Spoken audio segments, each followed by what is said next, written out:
Every morning, the team at The Exchange meets to talk over the top stories of the day. Here's a look behind closed doors at what we think makes the cut.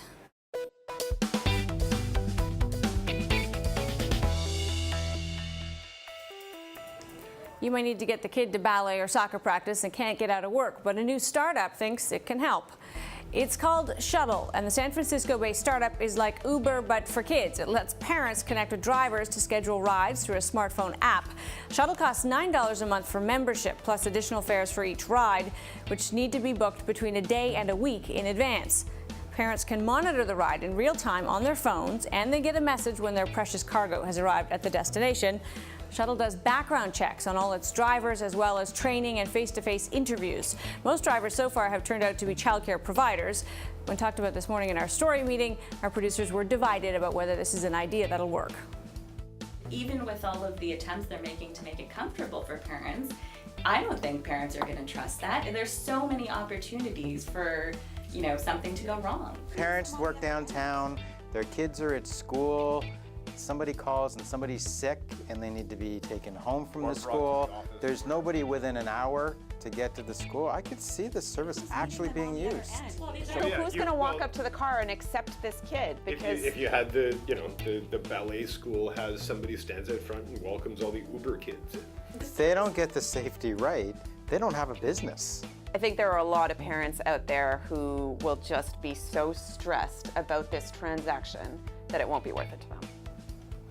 Taxis for tots would cost money, and so do costumes. Halloween is getting more expensive every year, and that may be frightening to our finances.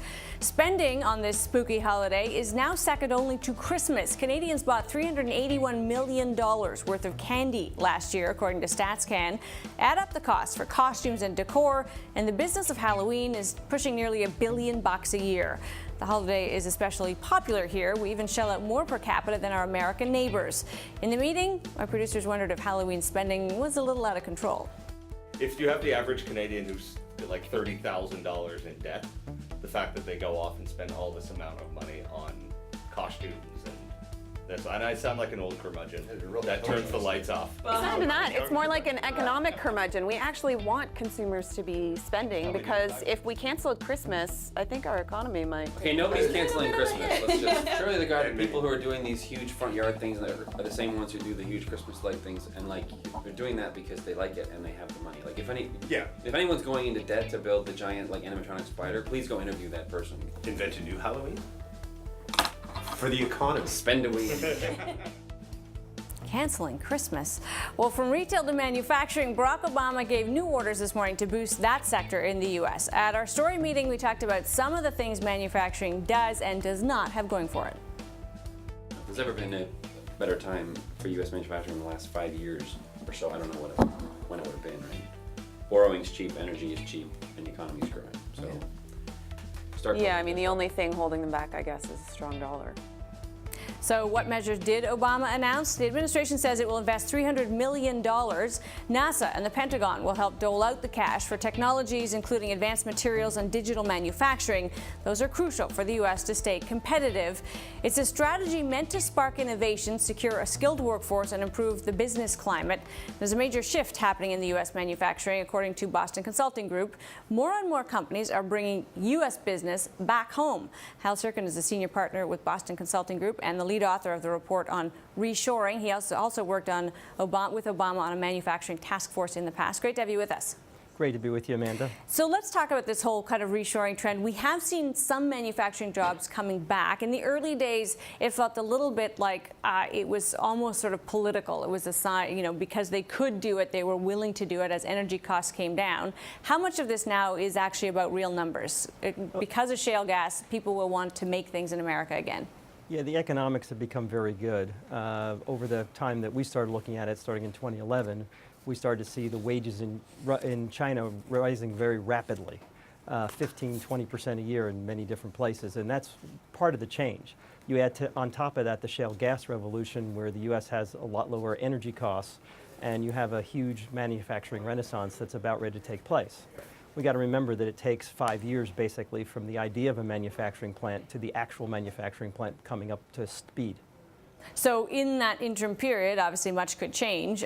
Is there some concern that we might see the economics of energy in America change and this stuff wouldn't materialize? Well, of course, anything is possible, but if you look at what's going on with U.S. economics, in fact, all of NAFTA, oil economics and energy economics, that doesn't seem to be in the cards. So let's talk about what Barack Obama is announcing today. Measures to attract manufacturing often have been seen to fail in the sense just because of the very conversation we're having. Businesses do what's right for their business. If energy costs come, they'll locate there. If labor costs come down, they'll locate there. What can government really do to attract investment, business, high tech? Well, there's one thing that's going on here in Chicago, which is the digital manufacturing cluster, and I think that's going to be a very important model for how the U.S. government can attract people. What's going on is that the government's paying about 1/3 of the cost for this digital manufacturing sector, and the private sector and the schools are paying the other 2/3.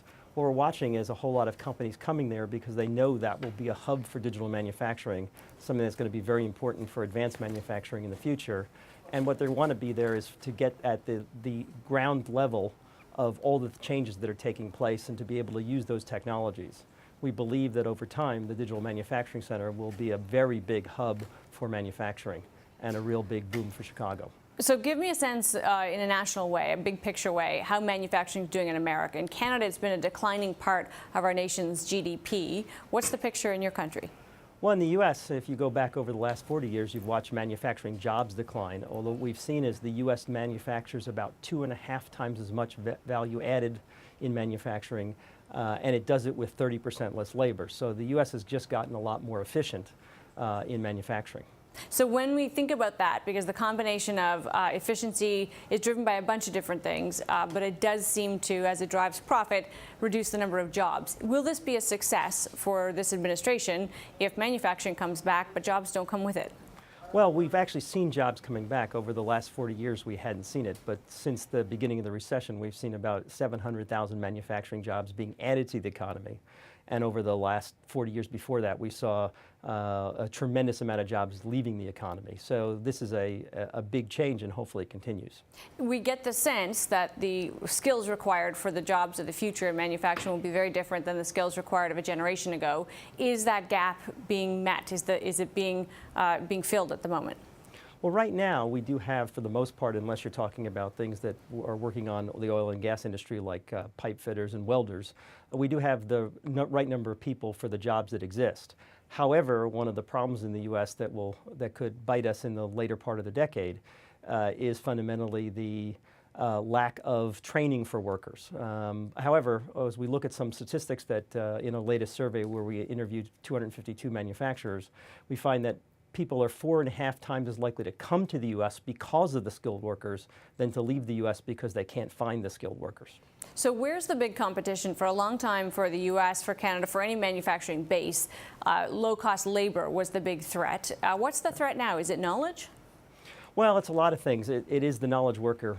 What we're seeing is with continuing automation in manufacturing facilities, the need to have the computer skills and the ability to run the plant that way is going to be critical. We need to have our children being trained in those things. Fortunately, there's a lot of people who are looking at this and thinking that these are getting to be good jobs. And one of the job issues in the U.S. is that you can get basically a minimum wage job about $8.50. But in many places, you can get a starting manufacturing job at about $13 or $15 an hour, and that's a big draw. All right, Hal, we've got to leave it there. We appreciate your time today. Thank you. Hal Serkin is Senior Partner at Boston Consulting Group.